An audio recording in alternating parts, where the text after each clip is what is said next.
அரூபமாய் அச்சிந்தியமாய் அவ்யக்தமாய் சுப்பிரகாசமாய் அங்கிங்கனாதபடி எங்கும் நீக்கமர நிறைந்திருக்கக்கூடிய பகவான்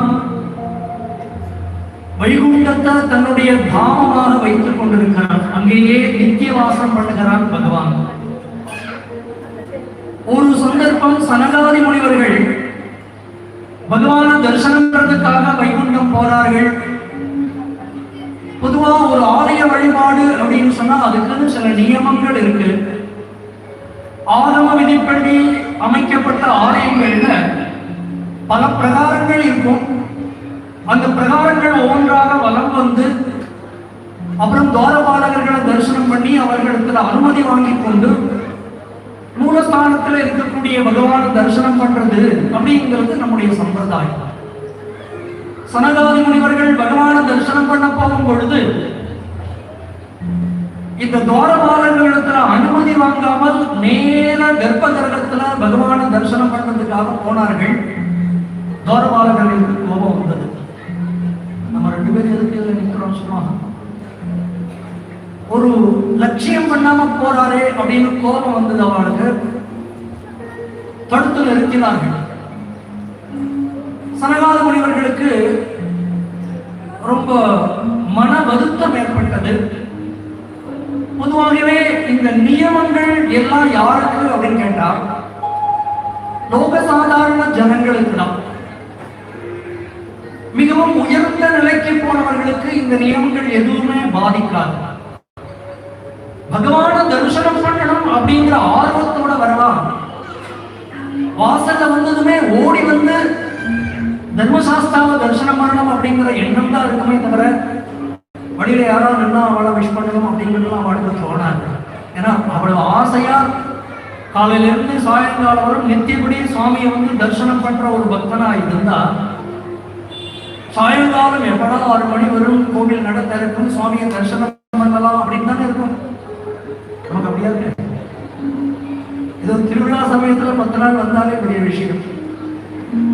நித்தியப்படி தரிசனம் பண்றவாளுக்கு பகவானை பார்க்கணும் அப்படிங்கிற ஆர்வம் தான் இருக்குமே தவிர பிரகாரம் சுத்தனம் இவாழ்க்கெல்லாம் அனுவாதம் வாங்கணும் அப்படிங்கிற எண்ணம் எல்லாம் இல்ல. சனகாதி முனிவர்கள் அப்பேற்பட்ட அத்தியந்தமான பக்தி பகவானிடத்தில் உடையவர்களா இருக்கிறதுனால அவர்கள் நேர கர்ப்ப கிரகத்துக்கு போனார்கள். தடுத்து நிறுத்தினார்கள். வாசல்ல இருக்கணும் சப்தம் கேட்கறது மாதிரி மூலஸ்தானத்தில் இருக்கக்கூடிய பகவானுடைய காதலை விழுந்தது. என்ன இங்க பிரச்சனை அப்படின்னு சொல்லி வந்தார் பகவான். இல்ல எங்களுக்கு அனுமதி வாங்கிட்டு உள்ள வருவதா சம்பிரதாயம். ஏன்னா பகவான் ஏதோ ஒரு வேலையில இருப்பான். திரும்பிக்குள்ள யாராவது பார்க்க போறவாரா போனா அந்த வேலை கெட்டு போயிடும். அதனாலதான் அந்த துவாரபாலகர்கள் ஒரு விஷ்ணு கோயில் அப்படின்னா ஜெயன் விஜயன் அப்படின்னு 2 பேர் இருப்பாங்க. ஒரு முருகன் கோயிலுக்கு போனோம்னா வீரபாகு வீரகந்தர்வர் அப்படின்னு இருப்பாங்க. நம்முடைய சன்னிதிலையும் ஐயப்பனுக்கு 2 செல்லை 2 பக்கத்துல 2 துவாரபாலகர்கள் இருக்காங்க. எதுக்குன்னா அவளுக்கு அனுமதி வாங்கிட்டு பகவானிடத்துல தரிசனம் பண்ணணும் அப்படிங்கிறதுக்காக. அனுமதி வாங்காமலேயே உள்ள வந்துட்டார்கள். அதான் தடுத்து நிறுத்திட்டோம் அப்படின்னா இதுக்கிடையில அந்தாதி முனிவர்களுக்கு கோபம் வந்தது. அவள் சீக்கிரமா அவளுக்கு முனிவர்களுக்கு கோபம் வராது. அவ சமைச்சுட்டா இது மாதிரி உன்னிடத்துல அனுமதி வாங்கவில்லையே அப்படிங்கிற ஒரு அகங்காரம் உனக்கு இருக்கு. இது மாதிரி அகங்காரம் உள்ளவர்கள்லாம் இருக்கிற ஒரு இடம். அகங்காரத்தை வச்சுக்கிட்டு அலைகிற ஜனங்கள் இருக்கிற ஒரு உலகம் இருக்கு.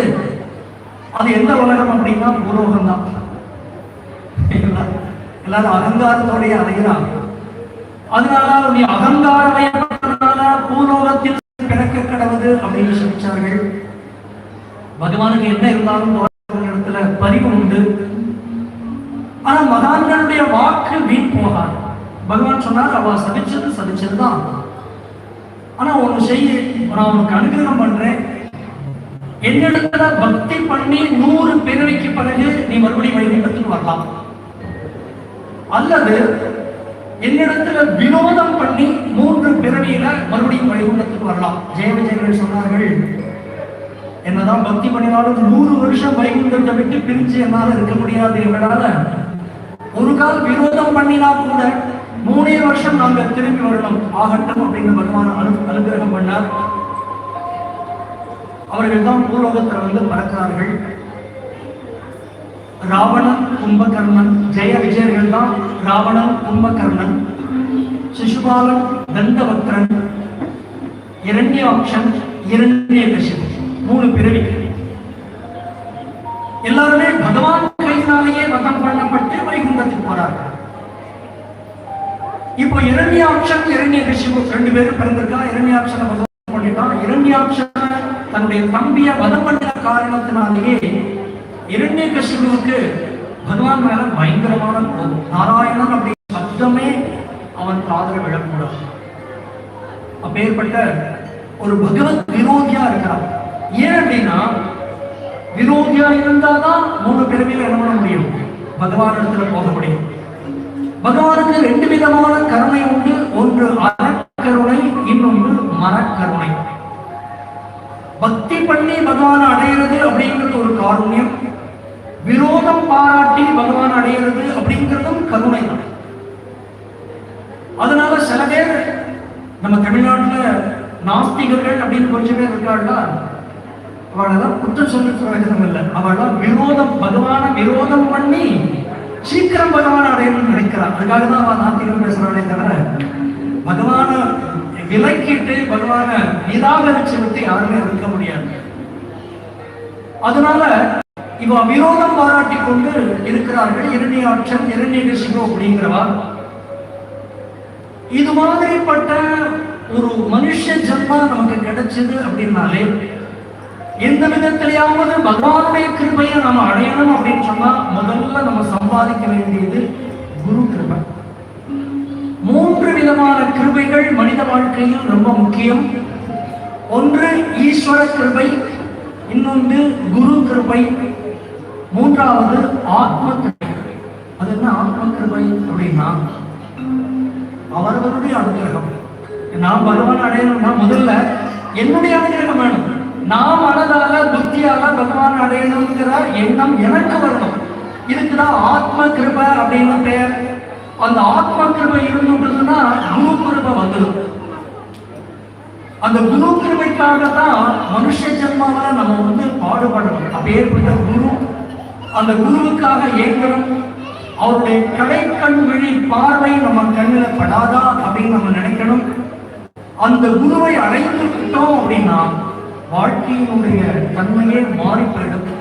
எதற்காக இந்த மனுஷனா இந்த லோகத்துல பூலோகத்துல பிறந்தோமோ அதனுடைய பலனை நாம் அடைய முடியும். அப்பேற்பட்ட குருவுக்காக நாம் எல்லாரும் மனுஷனாக பிறந்திருக்கிறோம். அதுலேயும் பாரத புண்ணிய பூமியில பிறந்திருக்கிறோம். அதுலேயும் இந்துக்களாக பிறந்திருக்கிறோம். அப்படி இருந்தும் கூட சன்மார்க்கத்துல பிரவர்த்திக்கிறதுக்கு நமக்கு ஒரு குரு இல்லை அப்படின்னா அந்த ஜென்மம் பாழ்தான். அதனால எல்லாருக்கும் வாழ்க்கையில குரு அமையணுமா வேண்டாமா? அந்த குருவுக்காக ஏங்கணும்.